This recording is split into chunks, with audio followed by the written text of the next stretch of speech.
There are many who have not heard of Rojava, Debbie. If you can explain what it is and its significance today and what's happening just this week. That's right. Thank you, Amy. You know, one of the things that we focus on is ISIS, which has obviously been an critically important part of the United States relationship with the Kurds.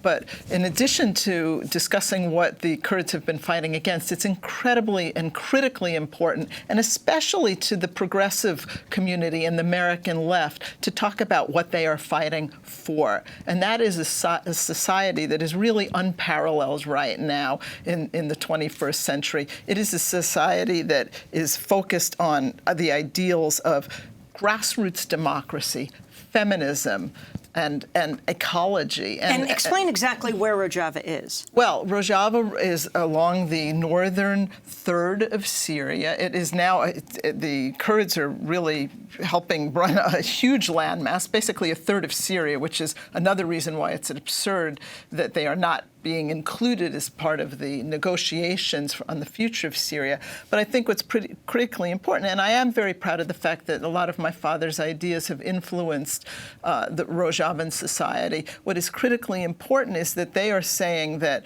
we have to create a society that truly empowers people at the local level. And that means, especially in the Middle East, a feminist society. And I was just there, and I had the opportunity to talk to many people. And if you look at what they are doing there, and if you look at, for example, the social contract, which is their equivalent of our Constitution, it enshrines the rights of women in a way that puts our Constitution to shame, frankly.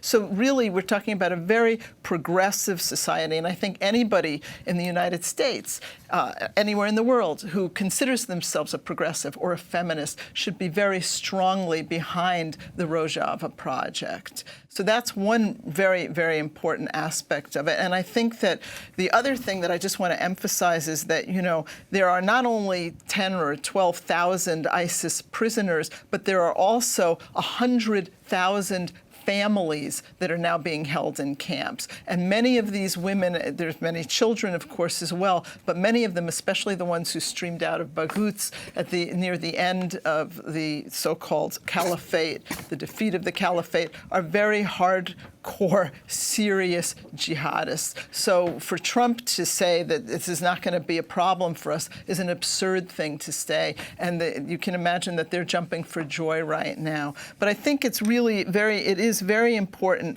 And I would actually like to say that, you know, I think that it's, in a certain sense, to the enduring shame of the progressive community and American left that there hasn't been more support for Rojava over the years. We haven't heard our Democratic candidates really even talk about Syria. And this is and part of the reason that this can be happening, especially after what we saw in Afrin, where the Kurdish army, and it's really mostly a jihadi militia that the Kurds have employed because, as you know, after the coup attempt, Erdoğan got rid of a good chunk of his army. So you have essentially thugs who have come in and taken this once peaceful region of Rojava called Afrin and turned it into basically an extension of a Turkish Islamic state in which they've taken away people's rights, in which they've looted, robbed, kidnapped people. And this is what we can look forward to. This is what's going to happen in the rest of Rojava. And it is truly incumbent on all of us who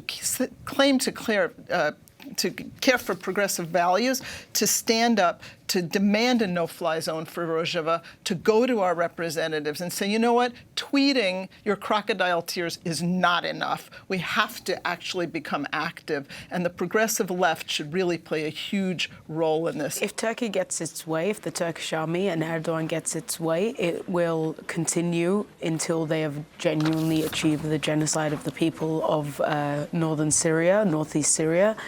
But of course, a lot of this is dependent on the international community as well, and actually, even more importantly, the international community. You know, we've seen that the public opinion is deeply and deeply and quite aggressively opposed to this invasion. We've seen a lot of people, very, very close aides of Trump come out very strongly to this, including the sanctions bill that has been put together.